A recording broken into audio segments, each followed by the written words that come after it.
Pour bien s'entendre, il faut bien s'écouter. Rendez-vous sur M, la petite radio du Grand Maghreb.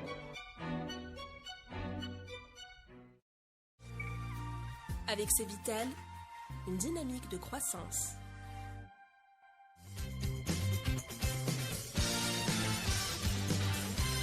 Amis auditeurs de Radio M, bonjour. Nous avons le plaisir de recueillir un lundi sur deux nos amis du café des experts économiques, dont on a rajeuni la moyenne d'âge aujourd'hui, avec l'arrivée de Reda Amrani.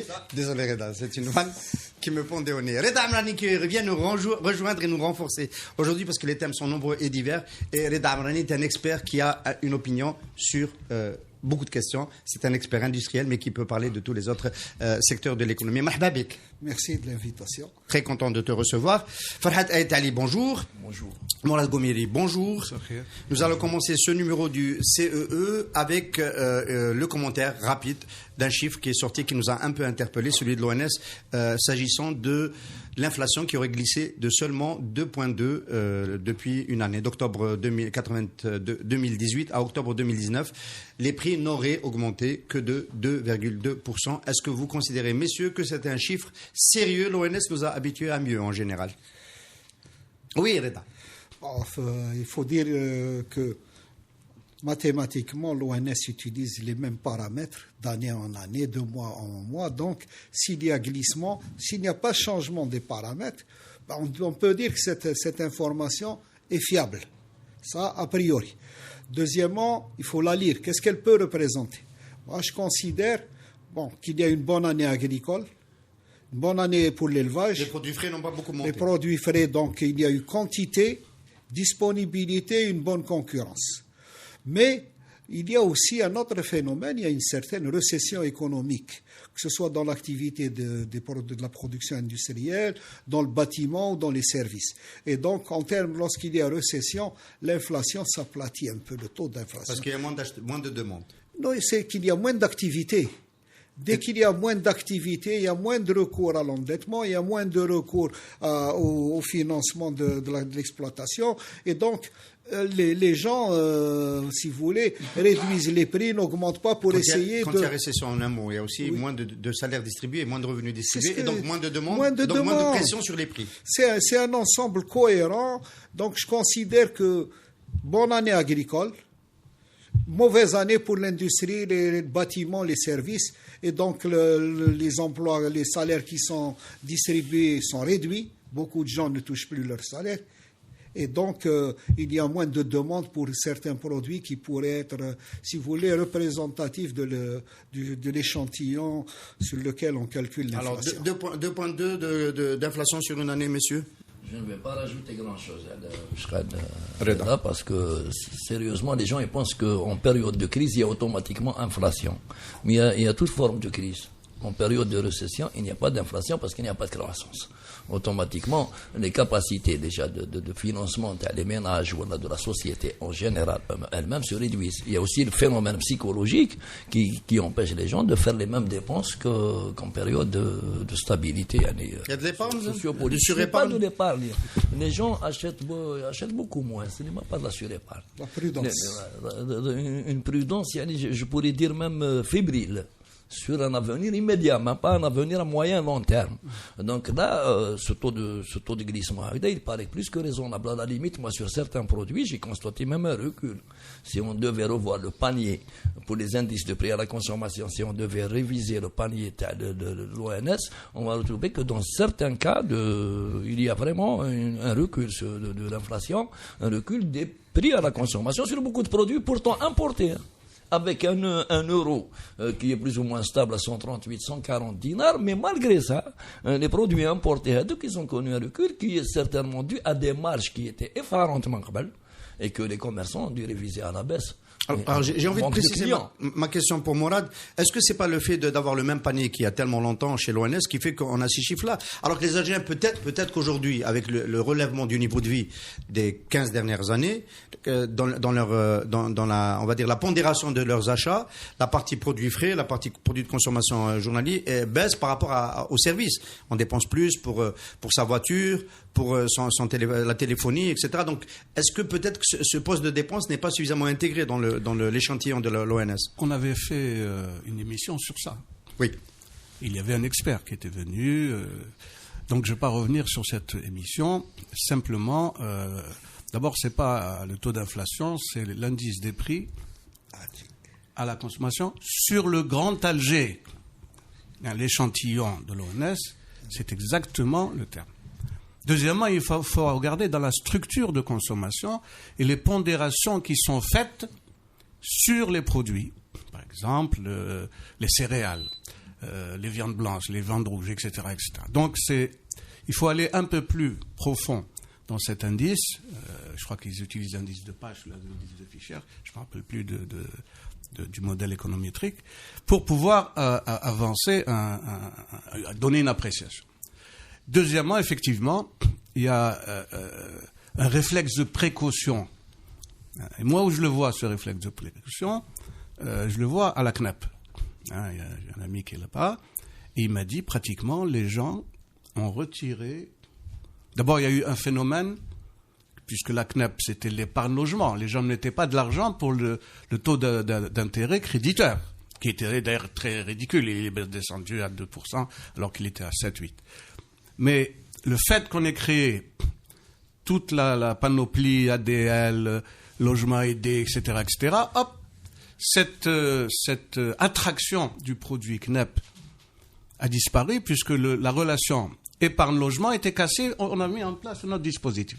Donc les gens ont retiré leur argent de la CNEP et les ont mis pour l'achat des programmes, etc.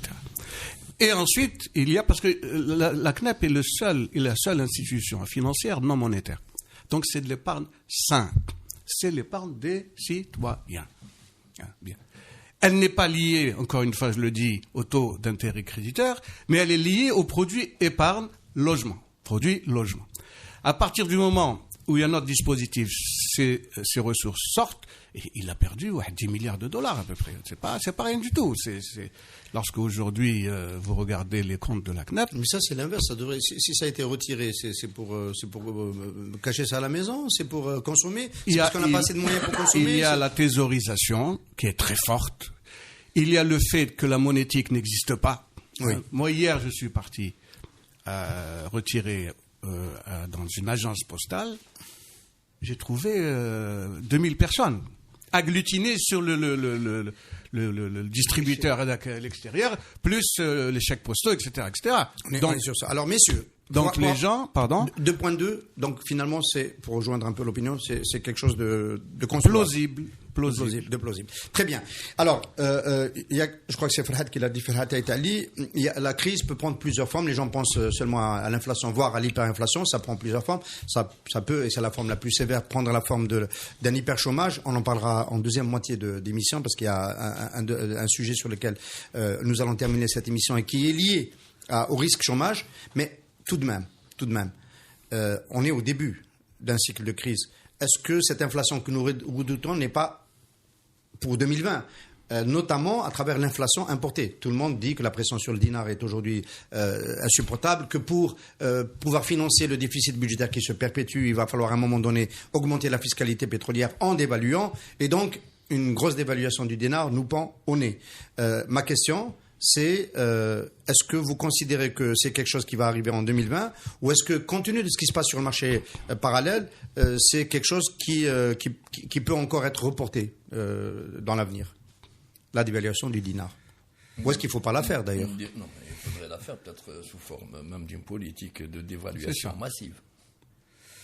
Parce que j'ai toujours dit que le dinar étant une sorte de chèque intérieur ou de carnet de ravitaillement, de ticket de ravitaillement intérieur, c'est sa répartition dans les flux financiers internes, c'est sa répartition dans la société qui pose problème. Ce n'est pas sa valeur intrinsèque. Parce que si on maintient par exemple la valeur du dinar à 140 dinars l'euro pendant une année ou 2 années, pendant ce temps, qu'est-ce qui va se passer? On va maintenir le pouvoir d'achat des partis qui ont aspiré la plus grosse quantité de dinars et des fois indûment, souvent indûment.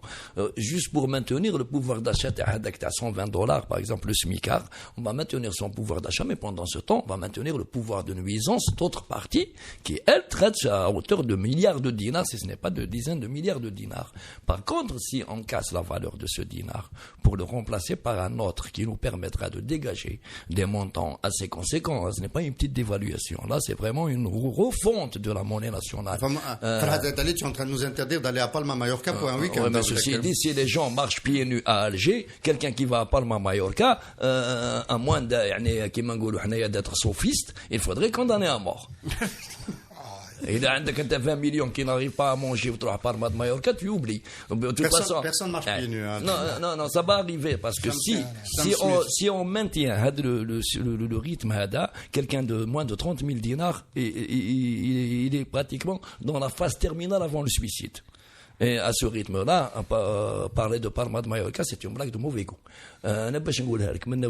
Nous sommes face à une austérité qui va s'imposer d'elle-même. C'est pas le gouvernement qui va l'imposer. Quel que soit ce gouvernement, populaire, militaire,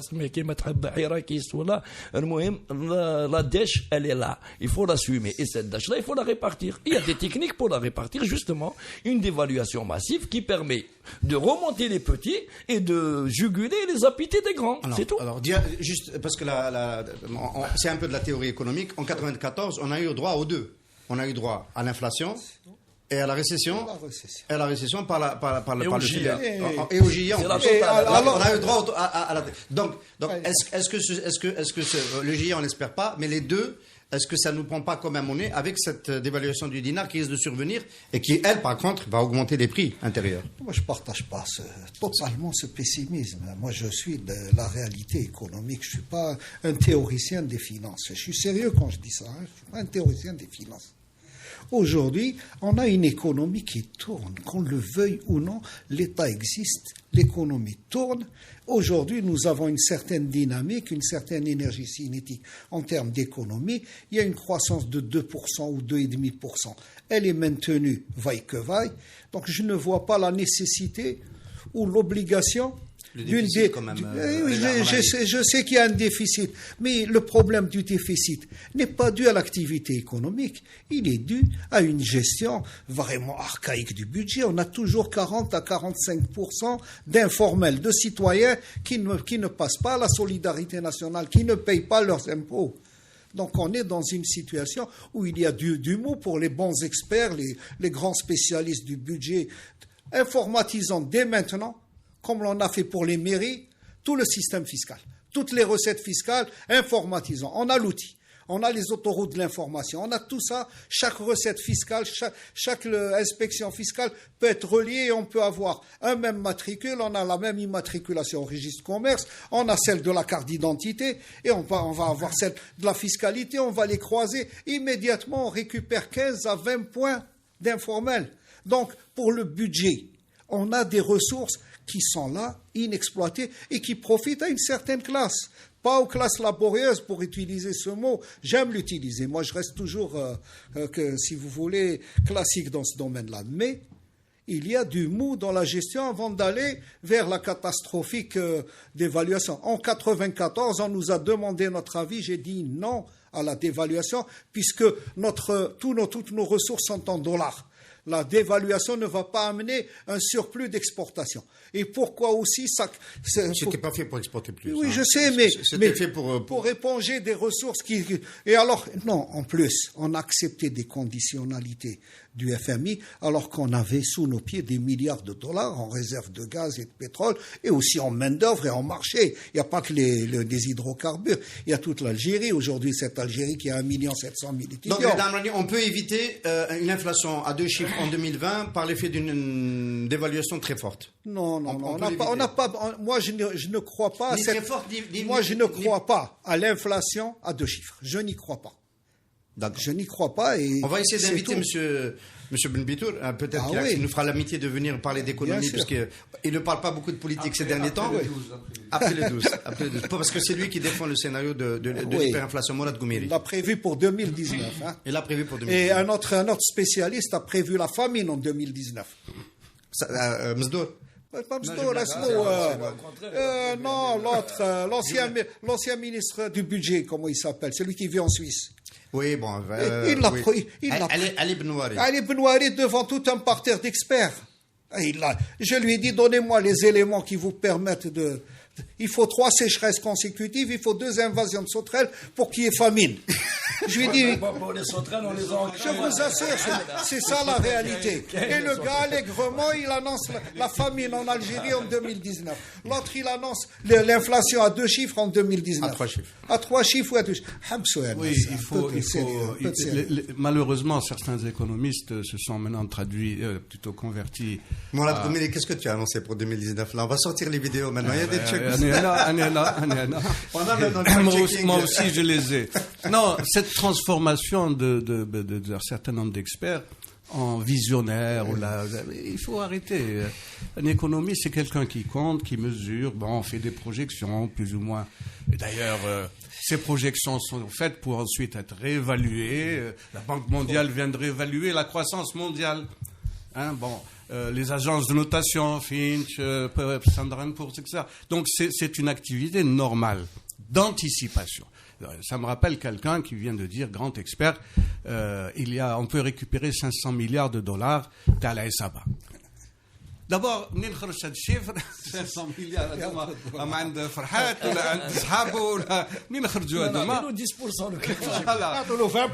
Non, il faut arrêter. Alors, واحد l'autre, il lui dit non, c'est pas 500, c'est 1000 milliards. On n'a rien mangé en 20 ans là. Alors, tout de même, on a une problématique dinar sérieuse. Tu peux continuer sur la question. Oui, sur la question. La dévaluation n'est pas une fin en soi. Bon, peut-être qu'elle a une façon de voir les choses. Moi, je dis, c'est un instrument. Il doit être mis avec tous les instruments économiques, les leviers économiques, dans une politique globale. Oui. Et à partir de là, d'un petit modèle économétrique, on va dire il faut dévaluer de 30, de 20, ou ne pas le faire. Pourquoi ne pas le faire? Parce qu'on a d'autres instruments. Lorsque tu parles des recettes qui existent, moi je ne les vois pas. Peut-être que tu vas nous développer. Les recettes fiscales. Peut-être que tu vas nous dire plus. Je vais rebondir là-dessus, justement. Les recettes. Donc, moi je ne les vois pas. Farhad va nous reparler du juge de Sidi Blab avec ça. On parle des restes à recouvrer. D'ailleurs, en matière fiscale, il y a prescription de 4 ans et il n'y a pas de reste à recouvrer. Je me souviens, j'avais une petite entreprise, j'étais président du conseil d'administration. À chaque conseil, à chaque assemblée générale, pour ne pas qu'on prenne la responsabilité d'effacer ces dettes, de les enlever de la comptabilité. Chaque année, on les avait. Faites des recours. Les gens n'existent pas, c'est des entreprises dissoutes, c'est plus... Non, on ne veut pas enlever, parce que vous touchez à l'actif d'une entreprise, c'est l'Assemblée Générale, et il y a une responsabilité derrière. Qu'est-ce qu'on fait? Reconduisez, redemandez. Il y a des gens n'existent pas. On n'aura jamais... Alors, tout ça, c'est bien beau. J'ajoute une question et tu réponds pas, Sacha. J'ajoute juste une question quand même. C'est un peu toi qui l'avais proposé d'ailleurs avant ce CE en cours de semaine. C'est le double marché. Est-ce qu'on doit continuer à vivre avec ce double marché qui résiste? À un moment donné, le dinar, la parité dinar-euro avait évolué de manière un peu intéressante pour nous qui achetons des devises sur le marché parallèle, puisque c'est repassé en dessous des 200 dinars l'euro, même de façon conséquente, c'était arrivé jusqu'à 190, et puis c'est reparti à la hausse. La question c'est, qui continue à alimenter le marché parallèle alors qu'on est supposé avoir et la surfacturation, parce que c'était ça, c'était l'argent, c'était les devises de la surfacturation qui étaient supposées alimenter ce marché. Qui continue à alimenter ce marché? Donc, je vais faire une parenthèse en ce qui concerne des possibilités d'augmentation de la fiscalité ordinaire, pour ne pas être d'accord avec Sereda. La fiscalité ordinaire algérienne a toujours été une sorte d'appendice à la fiscalité pétrolière qui supportait le gros des recouvrements de l'État. Le problème, qu'est-ce qui s'est passé durant le début des années 2000, ou le 2013? L'État ayant eu une fiscalité pétrolière énormissime, un fonds de régulation estimé à 60 milliards de dollars à son apogée, il est arrivé que le budget de l'État en matière de dépenses s'est aligné sur ce niveau-là. Avec le recul de la fiscalité pétrolière, pétrolière. Certains ont cru au sein même de l'État qu'on pouvait compenser les pertes sur la fiscalité pétrolière par la fiscalité ordinaire. Alors que personne n'avait pensé justement à cette fameuse fiscalité ordinaire, comment elle était structurée. Je ne parle pas de technique de recouvrement ou de taxation, là. Mais si on prend les ratios de la fiscalité locale, ordinaire algérienne, à peu près elle tourne à entre 2300 et 2600 milliards de dinars, sans les recettes exceptionnelles à la Banque d'Algérie. Là, je parle de recouvrements fiscaux et douaniers. C'est lourd par rapport au PIB algérien.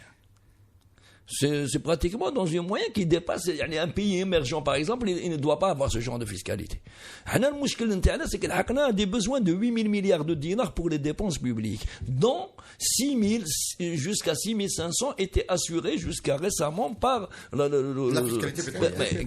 Ce qui s'est passé que le jour où la fiscalité a été plombée par le cours du baril, parce que dans la société, ce fameux PIB informel, il existe quand même. Réellement, il n'est pas si informel que ça. Il fait même des tours dans le circuit de l'État. Il est dans le bancaire, les importations, mais il nourrit des milliers de familles en Italie à un moment donné. L'informel représentait même une source de croissance. 25%. Et personne n'a eu l'idée de l'attaquer de face. Pour revenir à ta question, qui était ma question? Qui fait chez les importations d'intrants, enfin de tout poste confondu, ne sont pas très très basses par rapport à celles de 2018. Sur les 9 premiers mois de l'année. Peut-être qu'il va y avoir un crash au dernier trimestre. Ça m'étonnerait fort. En général, même au niveau des banques, il y a à peu près 400 milliards de dinars, d'ailleurs qu'elles réclament maintenant comme provision préalable à 120%. Il y a ces 400 milliards de dinars qu'elles réclament régulièrement chaque mois. Donc il y a quand même un planning d'importation. Mais je t'invite à importer de manière erratique. Il y a des différences, 5 jusqu'à 20% entre 2 mois, mais pas de l'ordre du simple au double. Sauf pour les autres dépenses étatiques, militaires ou là, le problème qui va se poser en matière de biens et de services, il fait un mouna qui a il est surfacturé. Alors que la surfacturation n'est pas due à des individus, elle est due à des mécanismes qui, même avec des anges, débouchera sur le même phénomène. Une taxation douanière qui permet à certains produits, à certaines entités d'importer en hors taxe. En même temps, avec une interdiction d'accès à la devise en dehors du cadre commercial qui oblige les clients à aller justement sur ce marché parallèle. En plus, la devise considérée comme étant étatique et le dinar comme étant social. Donc, automatiquement, quiconque a accès à cette devise, il pense immédiatement à augmenter ses marges en achetant plus cher, histoire de justement de compenser le gap qu'il y a dans le marché dit parallèle, parce qu'il n'est pas parallèle. Il est réel, il est unique d'ailleurs, en matière d'achat de devises à usage de consommation personnelle. Je mets un autre marché, il est parallèle. C'est les 120 euros qu'on a à la banque pour voyager. Il y a deux non, on peut être parallèle à une droite, pas un petit point. Parce que là, c'est le point de départ qui fait une jonction. Sinon, le reste, mesdames, avec le même phénomène, avec les mêmes besoins pour la devise, ou avec les mêmes techniques de taxation. Tu viens de faire un plaidoyer pour la convertibilité du dinar. Mais il a dit plusieurs fois. Tu viens de faire un plaidoyer c'est-à-dire le mécanisme, il est toujours là. Tant qu'on a ces deux marchés. Contrairement à ce qu'on croit, ils ne vont pas vider les banques. Les Algériens, le jour où vous pouvez faire le change. Le problème, il est clair là-dessus. La non-convertibilité pour les citoyens, je ne dis pas pour les commerçants et les entrepreneurs, du dinar, n'a pas empêché les 200 ou 300, ça dépend des évaluations des experts, de milliards de dollars à être transférés illicitement à l'étranger. Alors, s'il vous plaît, autant libérer. On va encaisser la première vague. Effectivement, il va y avoir une première vague. Après, les choses rentreront dans l'ordre et vous verrez qu'il y aura moins de surfacturation, moins de sorties de devises, pour autant que les gens vont considérer une certaine confiance et qu'ils peuvent disposer de ressources en devises comme ils veulent, quand ils veulent, pour leur activité économique. Donc, je ne vois pas la raison de ne pas convertir totalement le dinar. Et je vous assure, notre économie est en mesure d'absorber. C'est le marché qui va ajuster le taux de change. Hein. Non, je risque d'avoir une dévaluation par le marché. Je vous assure que on n'a pas besoin de toucher au taux de change actuel. On libère, puis après les équilibres se feront par le marché. C'est cette main magique ou comment on appelle ça, invisible de ce marché. C'est quoi? On les donne aux spéculateurs qui ont accès à la devise. Et c'est tout. Si le même 15 citoyen... dinars de marge. C'est ça, Si le même citoyen, il va pour le même montant à la banque, automatiquement les 90 dinars, le bon en plus, il a les 90 dinars, donc plus il les gagne, plus il fait de la surfacturation parce qu'il y a une sorte de croissance de cette activité criminelle. Et la dernière blague, on règle le problème et c'est tout. c'est la mesure que vient de prendre la Banque centrale et le ministre des Finances. À un moment, il a dit non, la Banque centrale Les a 1000 dit- euros, les 1000 dollars. les 1000 dollars ou là, les 1000 euros, 1000 euros. de déclarer, etc. Bon, il faut- On explique la mesure, on la réexplique à nos amis auditeurs. On ne peut plus ramener à la banque comme on pouvait le faire jusqu'à avant cette mesure, qui a été rappelée, elle existait, hein, c'était juste un rappel. Hein. Si on dépasse le montant de 1000 dollars, il faut justifier à sa banque sur son compte de devise la provenance de ces 1000 euros. Ouais. C'est-à-dire que tous les jours, tu peux aller avec 900 euros. 100 euros placés. C'est une idiotie supplémentaire. Vraiment une idiotie. On va retirer cela en montage. Il faut aller voir le chef Mourad d'agence. Goumil, on va retirer ça en montage parce que le Café des Experts Éco, c'est pas un espace où on donne des conseils aux auditeurs. C'est la réalité. Pour triander, je blague. Évidemment, les gens vont le c'est faire. la loi. C'est la réalité. La une loi réalité qu'on a. Elle me dit plus de 1000 euros. Elle me dit 990 19. euros tous les jours, 360 fois par Classe. an. je vous le dis. Et Alors- j'ai mon papier qui va me permettre de les sortir à la loi. On va avancer dans cette. Il faut aller à la convertibilité totale. 300 000 يخرج un nouveau règlement plus de 200 000 200 000. même باش يحكمك انا هذاك يحكم là ce genre de réglementation empirique personne ne fera confiance à Ça ce genre rappelle de quand on a retiré le billet, je suis un dinosaure donc je 500 parle du passé, dinars. le billet de 500 dinars. Haji Ala, non, Ben Hamouda a accepté, Haji Ala a refusé, moi quand j'étais conseiller des deux. Deux anciens ministres des Finances. Deux anciens ministres des Tout le monde n'a pas ses repères. Ah, là. d'accord. Oui. Donc, moi, j'avais dit, d'abord, c'est une erreur énorme de le faire parce qu'un billet représente l'État. L'État, il émet un billet, on va dire, hop, il n'existe plus. Et ça, c'est un piège. Il l'émet, ensuite il dit, il n'existe plus. Les gens, vous avez 24 heures, on a fermé l'Algérie entière. Tout est fermé, 24 heures pour aller aux banques changer les coupures de 500 dinars que vous avez. Et il y a un malin, je préfère ne pas citer son nom, qu'on va demander des enquêtes. Des enquêtes, tu viens changer. Donc c'est un piège complet. J'ai mis un billet, moi État, j'ai mis un billet, je le retire, et quand toi, tu viens pour le changer avec les autres coupures, je te dis, l'argent la fameuse phrase qui a fait bouger. Alors, on a beaucoup parlé, si vous êtes perdu un peu en cours de route dans cette émission, le fil conducteur, c'est un peu le dinar dans cette première partie d'émission. On parle du dinar. On parle du dinar. Alors, le dinar, on l'amène à l'Institut d'émission. L'Institut d'émission, c'est la Banque d'Algérie. Je vous pose une question directe. Messieurs, est-ce que vous connaissez Ayman Ben Abdelrahman, le nouveau gouverneur de la Banque d'Algérie, qui a été nommé en même temps que le nouveau président directeur général de Sonatrach il y a 2 semaines? Est-ce que vous le connaissez? pas plus que celui de Sonatrach d'ailleurs. C'est de la promotion ascenseur, c'est à Alors, l'intérieur, c'est intramuros. Est-ce qu'il n'y a pas un problème là? Nous sommes dans cette émission en train de parler quand même sérieusement de l'option convertibilité pour régler le problème de l'évasion fiscale et de l'évasion de devises. Finalement, c'est bien de ça qu'il s'agit.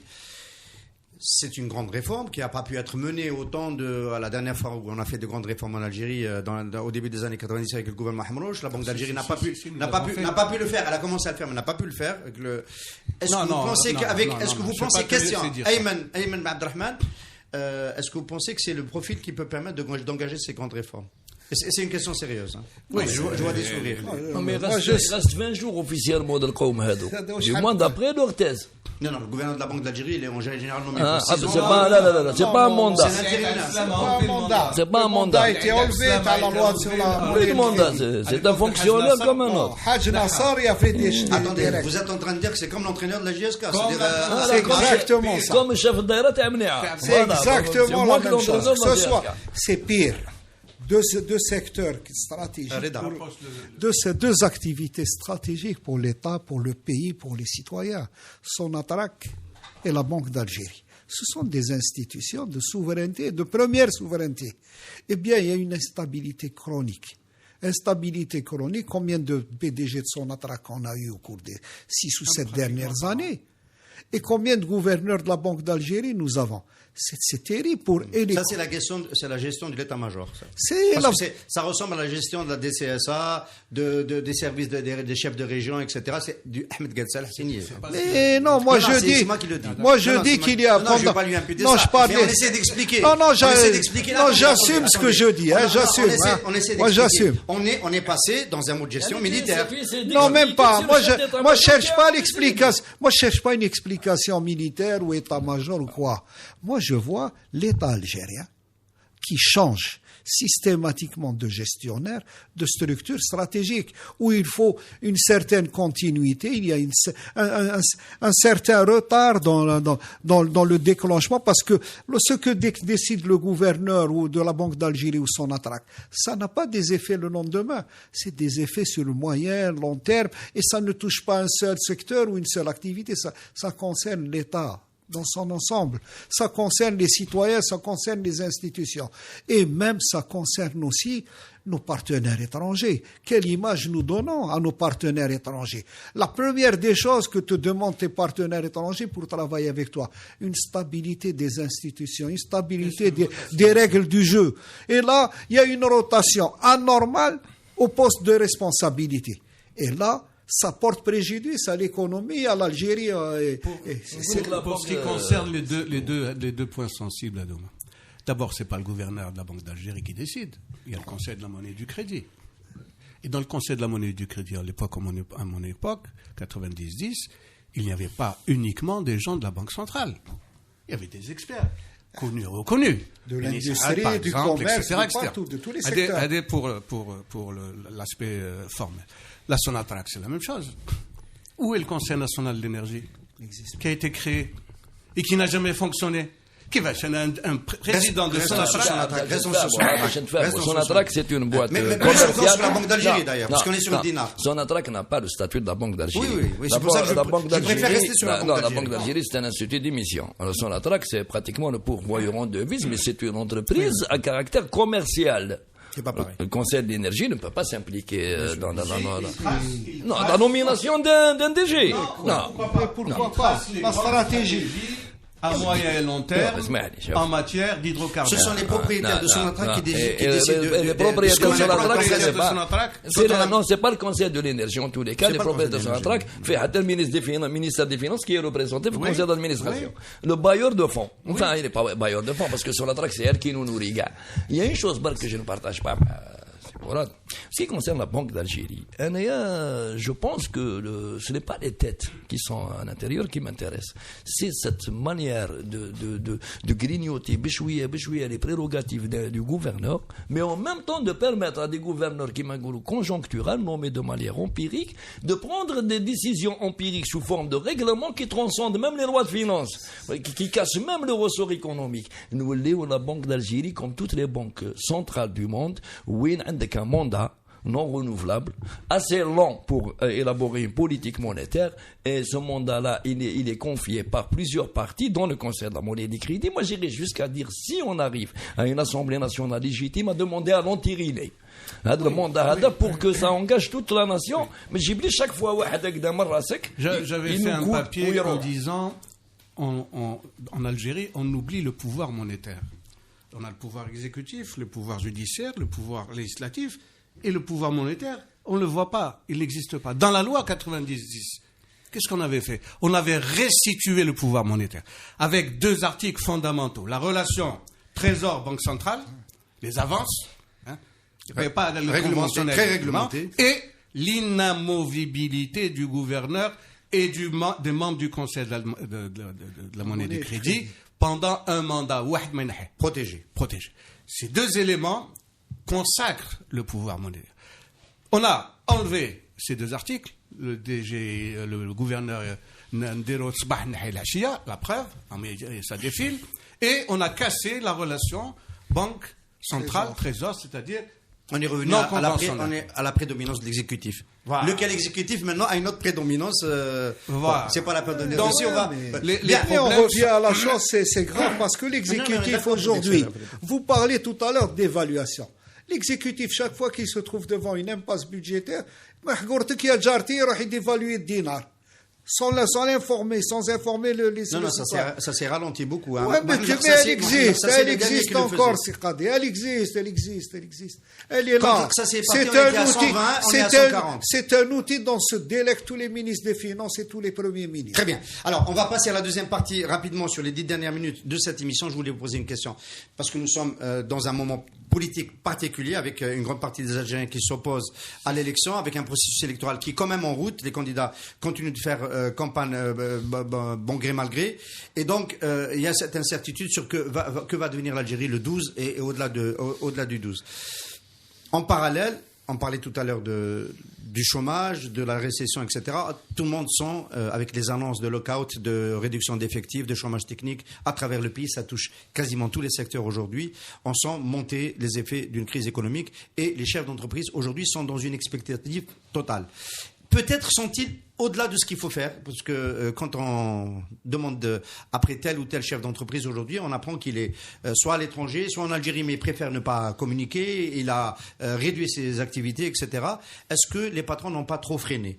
Et derrière cette question, j'ai envie de vous dire, est-ce que les patrons, en freinant plus que de nécessaire, ne sont pas-ils en train de porter préjudice à l'Algérie? Est-ce que les patrons ne manquent-ils pas de patriotisme en ne maintenant pas leurs activités?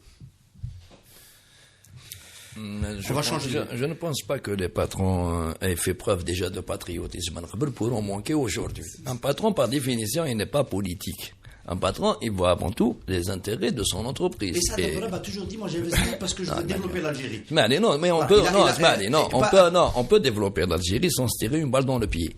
Les patrons qui ont développé les États-Unis d'Amérique n'ont pas pensé exactement, c'est pas des supporters de club. Ils ont pensé déjà à la pérennité de leur entreprise, donc à la pérennité de leurs affaires, quitte à se tirer dans le dos de Binatom. Boeing et McDonald's, tout ça, c'était dans une guerre permanente. Ils ont تفاهموا على راس لوكيد مارتين وقالوا تروح. Ça c'est la vision économique يعني capitaliste du monde. Maintenant dans une conjoncture qui m'engoule pareil où une partie de ces patrons qui eux auraient dû ralentir depuis longtemps sinon moi je fais le habs. Je parle pas de tous ces dérams habs mais il y a une partie dont la disparition ou le ralentissement n'est pas une si mauvaise chose que ça parce que si tu ouvres un aspirateur à deux vis c'est pas du patronat c'est du banditisme à grande échelle. Mais les autres patrons parce que pour moi, le patron, il commence à partir de 3-4 employés. Même les pizzeria à Alger. Ils n'ont pas ralenti. C'est la conjoncture qui fait qu'il y ait un tassement des activités et un tassement des flux financiers dans la société.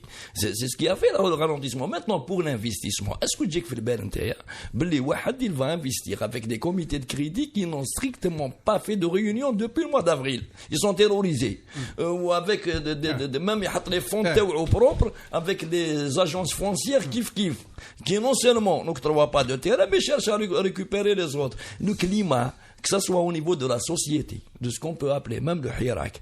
كل جمعة يجي واحد كريتو البلاد يسرق effectivement سرقة معمرة في البلاد هذا حامل اللي يسرق بورطابل حتى اللي يسرق بورطافيون مي باش كريتو البلاد يسرق بعد يشوفك عقوبت قدامه افيك ان كارطابل شباب قال هاوليك يجوا يجروا موراك قال خويا كي تكملوا حيطولنا سي بو سا كي سون بيان انفينيتيف.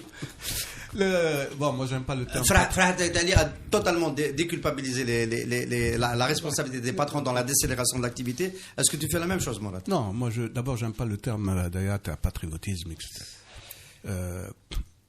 Qu'est-ce que c'est qu'une entreprise? Elle fait de l'emploi, elle paye des impôts. D'accord? Donc, moi, État, quand j'ai une entreprise chez moi qui fait de l'emploi et qui paye des impôts, je ne sais pas la nationalité. Pourquoi patriotisme de quoi? Le capitalisme est mondial. D'ailleurs, quand il y a eu les délocalisations, par exemple toute l'industrie dans la région des Grands Lacs, automobile, qu'on a renvoyé, qu'on a jeté au Mexique et l'importation des voitures asiatiques, etc., ces entreprises-là qui ont délocalisé, ce ne sont pas des patriotes, mais ils ont vu que les conditions étaient maximales ailleurs, ils sont partis ailleurs. On voit aujourd'hui un retour de manivelle. C'est-à-dire qu'il y a des gens qui reviennent, ils relocalisent. À un moment donné, la Chine était devenue l'usine du monde. Rappelez-vous, qui ne s'installait pas en Chine? Dans quelque secteur qu'il soit. C'était l'usine du monde. Bon, maintenant, les choses commencent à devenir très sérieuses. Il y a des conflits maintenant de leadership mondial en termes économiques entre les États-Unis et la Chine. Et vous avez vu comment le protectionnisme commence à venir pour essayer de mettre en place des règles du jeu qui soient plus ou moins équilibrées. Il ne faudrait pas qu'une partie gagne sur l'autre. Qu'est-ce qui se passe chez nous en Algérie? C'est la demande publique qui a toujours été qui a porté l'économie nationale. C'est la demande publique. À partir du moment où dans votre budget que vous présentez... Ben Ammar, c'est la demande publique. Exemple, je prends un exemple. Je réfléchis. Il distribue des salaires. Au fond, c'est la demande publique. Il distribue des salaires. Voilà, il distribue des salaires. Les salariés, ils vont consommer. Donc c'est une machine qui est en train de tourner. Elle est grippée par le haut. Pourquoi? Parce qu'on n'a pas diversifié, etc. On ne va pas revenir sur le passé. Bon, lorsque vous coupez de moitié votre demande publique, les conséquences, c'est quoi? C'est que les entreprises... Vous savez que maintenant, les gens payent de moins en moins leurs factures d'électricité, de gaz et d'eau. C'est pas parce qu'ils ne veulent pas. Tout le monde a besoin de ces éléments, surtout en hiver. Mais parce qu'ils n'en ont pas les moyens. Alors, et les moyens coercitifs n'existent pas. Mais en ajoutant peut-être une nuance, les explications de Farhat et de Mourad nous expliquent que le chef d'entreprise regarde d'abord les intérêts de l'entreprise, et c'est en défendant les intérêts de l'entreprise qu'il construit son pays, qu'il fait du développement, etc. Est-ce que dans les situations de crise comme celle que nous sommes en train de vivre, et on est un peu d'accord pour dire qu'on est plutôt au début, est-ce qu'il n'y a pas des opportunités nouvelles qui apparaissent, qui feraient qu'aujourd'hui, les chefs d'entreprise devraient aussi regarder les opportunités et non pas seulement regarder le spectre de l'harrach, le spectre du comité de crédit qui te coupe, etc., mais être attentif aux opportunités et donc aider, même localement, puisqu'on parle de localisation, des entreprises, par exemple, dans un bastion d'emploi à l'intérieur du pays, ne pas décélérer et donc continuer d'investir d'un point de vue opportuniste et d'un point de vue de business. Non, les opportunités d'investissement existent, elles sont très larges en Algérie. Je pense que potentiellement c'est un des pays où il y a le plus grand nombre, la plus grande proportion ou le plus grand rapport d'opportunités d'investissement. C'est le plus grand pays d'Afrique. Il y a 20 millions d'hectares de terres qui peuvent être mises en valeur. Il y a 10 milliards de mètres cubes d'eau qui peuvent être exploités dans la nappe. Il y a le dessalement d'eau de mer où on n'exploite pas toutes nos potentialités. Et il y a aussi l'énergie solaire. Aujourd'hui, le photovoltaïque, l'électricité est à 2 centimes $ le kilowattheure par rapport au cycle combiné le plus efficace qui est à 15 centimes $ le kilowattheure. Et nous avons une énergie inépuisable. Nous avons 1 700 000 étudiants, nous avons 800 à 900 000 gosses qui sont dans les centres de formation professionnelle. Donc il y a un marché de l'emploi, il y a un marché de la consommation. On peut, à travers ces grands chantiers de mise en valeur des terres, d'électricité solaire, créer des opportunités terribles. Et l'électricité solaire a cet avantage d'avoir... Vous pouvez mettre de grandes centrales de 1200 à 2000 mégawatts et on n'a pas de problème d'espace géographique sur les hauts plateaux et dans le nord du Sahara où il y a la plus grande intensité, la plus grande quantité d'heures de soleil par jour. Mais nous pouvons aussi faire de la petite et très petite entreprise pour, si vous voulez installer s'il vous plaît, je continue. Il y a un potentiel, il est là. Pour prendre l'investissement. Parce que tout le monde reporte les décisions. Non, mais il ne reporte pas les décisions aujourd'hui. Il n'y a pas de décideur, il n'y a personne qui dirige la machine actuellement en Algérie. Il faut le dire, il n'y a pas de capitaine à bord. Chacun tire de son côté. El Hirak tire de son côté, l'état-major de l'armée tire de son côté, le gouvernement qui est là et qui n'existe pas réellement tire de son côté. Nous sommes dans une période vraiment brovnienne. Nous sommes dans une situation de trouble, si vous voulez, non seulement dans la vision, mais dans la décision. Oui, mais est-ce que ce n'est pas maintenant qu'il faut prendre les... Mais c'est facile à prendre, mais encore faut-il qu'il y ait quelqu'un qui dirige le bateau. Il faut quelqu'un qui ait déjà une stratégie, qu'il y ait une vision. On a abandonné la stratégie. En un mot, tu continues, Reda. Un parallèle avec les énergies qu'on a évoquées tout à l'heure au passage. Il y a eu des gens qui ont pris qui ont investi en 95, 96, 97, alors qu'il n'y avait aucune visibilité sur l'avenir, et qui ont pris des avances en termes d'opportunité. Il n'y a pas photo. Ils ont investi. J'essaie de faire le parallèle pour voir. Mais actuellement, même dans la récession, si on veut, la récession, elle se trouve où? Au niveau des entreprises de travaux, de bâtiments, de réparation des routes, qui, elles, sont face à des ordonnateurs et à des contrôleurs financiers de l'État. Et qui, eux, ne payent plus. Quel est le contrôleur financier d'une wilaya ou d'une commune, même dans les universités? Aujourd'hui, des chercheurs qui éditent des livres ne peuvent plus se faire payer alors que les budgets existent. Personne n'ose payer. Et il y a une crise où il y a une schizophrénie pour moi. Il n'y a pas un autre mot. Tout le monde a peur d'être arrêté ou d'être accusé de voler ou de toucher des commissions. Résultat, il n'y a personne. Il n'y a personne. Plus de transactions. Il n'y a personne, ni au niveau du gouvernement, au niveau de l'État central, ni au niveau qui essaie de secouer le cocotier. Arrêtons cette schizophrénie. Revenons à la réalité. Ordonner à tout. Le ministère des Finances ne lève pas le petit doigt pour intimer l'ordre à tous ces contrôleurs financiers, débloquer les paiements, même avec des erreurs. Personne. Oui, mais aujourd'hui la machine est grippée. Elle est grippée. Je ne m'attaque pas aux agents. Donnez-leur. Ils ne payent pas aujourd'hui. Ils khaïfin. Ils ont raison, on a fusillé des contrôleurs financiers, monsieur, de l'époque de Boumediene. Un seul. T'as la SNTR, هذاك حقرو. Maintenant, c'est pourquoi l'économie. On ne revient pas à l'histoire. Maintenant, c'est pourquoi l'économie. Il faut aller laisser des collègues dans la rue. Il faut aller au fond du problème. Le fond du problème, c'est quoi? C'est que on va changer de règles du jeu.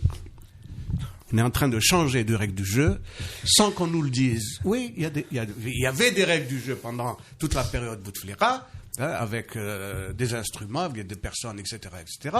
Maintenant, quand on arrête cette gabegie, on arrête les détournements, on arrête tout ça, ces vols, c'est l'Aïsaba, comme il appelle Farhat. Maintenant, on va aller à autre chose. Mais aller à autre chose, c'est quoi? Il t'a expliqué où on veut aller. On veut retourner à quoi? Il y a beaucoup de gens qui veulent revenir à quoi? À ce que nous fûmes, revenir, on se projette dans l'avenir, et auquel cas, quelles sont les nouvelles règles du jeu? Si tu es un entrepreneur, tu ne m'indiques pas les nouvelles règles du jeu, et tous les jours tu me sors une loi, etc., qu'est-ce que je fais? Wait and see. D'abord avec un pouvoir, etc. Mais le wait and see, il aggrave la crise. C'est ça le problème. Le wait and see, il est dramatique. Il y a des gens qui vous disent non, on a le temps. Manifestement, ils sont bien payés. Non, attends, il faut régler les autres problèmes, les problèmes existentiels de la société algérienne.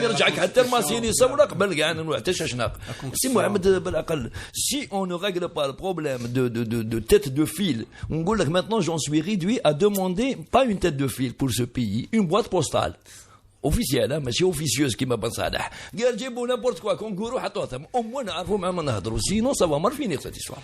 Très très mal finir dans tous les sens, من جهة العسكر, من جهة السيفيل, من جهة الحراك, parce que là je crois que ça part en vrille. Les hommes d'affaires, comme tu les appelles, ils n'ont pas à faire du patriotisme dans un asile de fous.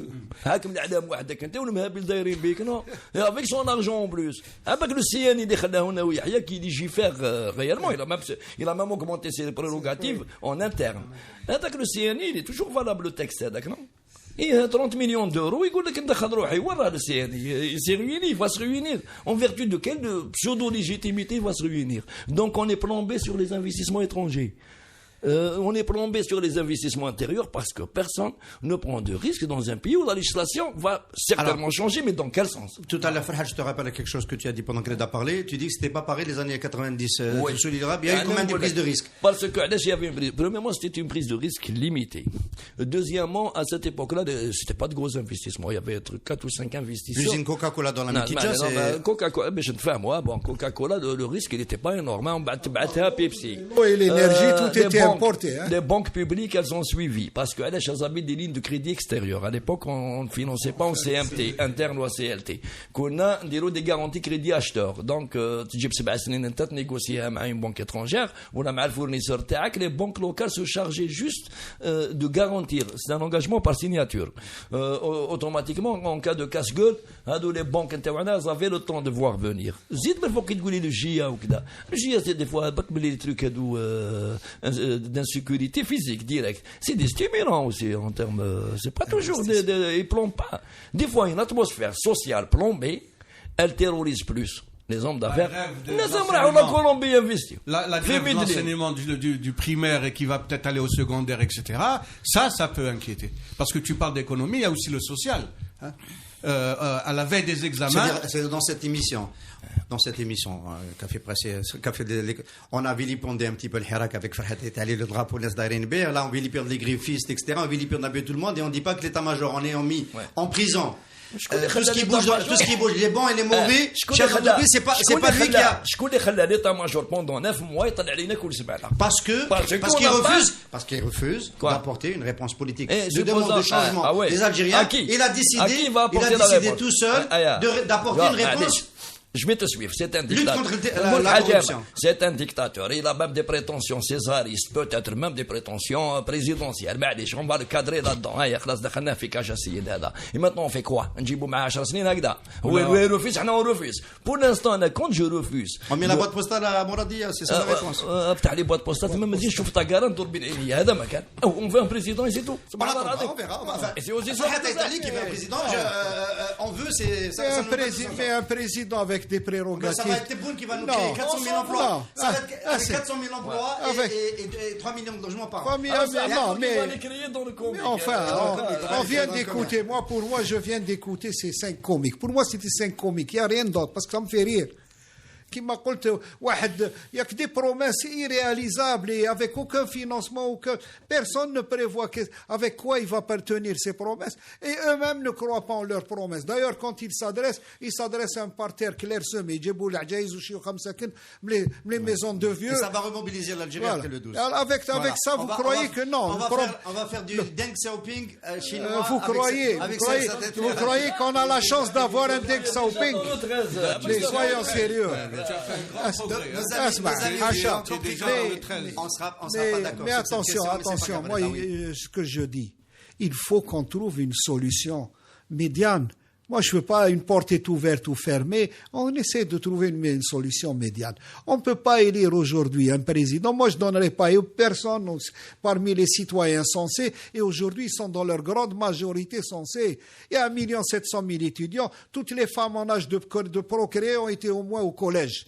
Donc, c'est une population qui est totalement différente, qui a changé. De quel droit je vais donner des pouvoirs régaliens à un gars qui me promet 500 000, 400 000 emplois? Il ne sait même pas créer de l'emploi, 400 000 fonctionnaires. Je vais lui faire confiance avec les pouvoirs régaliens et dictatoriaux de la Constitution actuelle.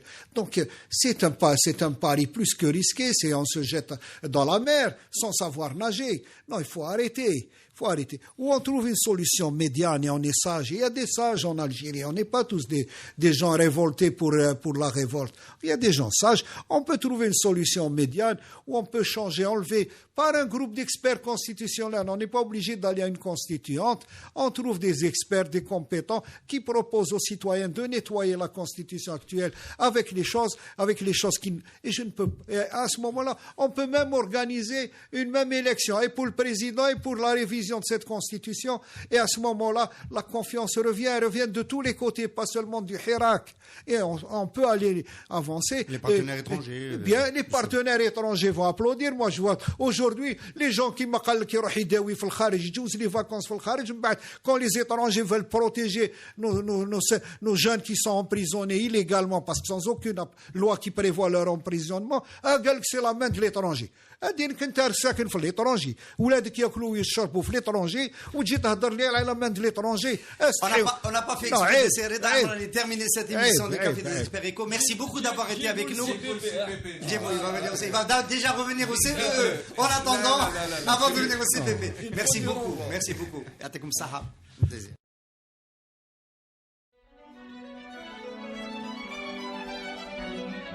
Pour bien s'entendre, il faut bien s'écouter. Rendez-vous sur M, la petite radio du Grand Maghreb.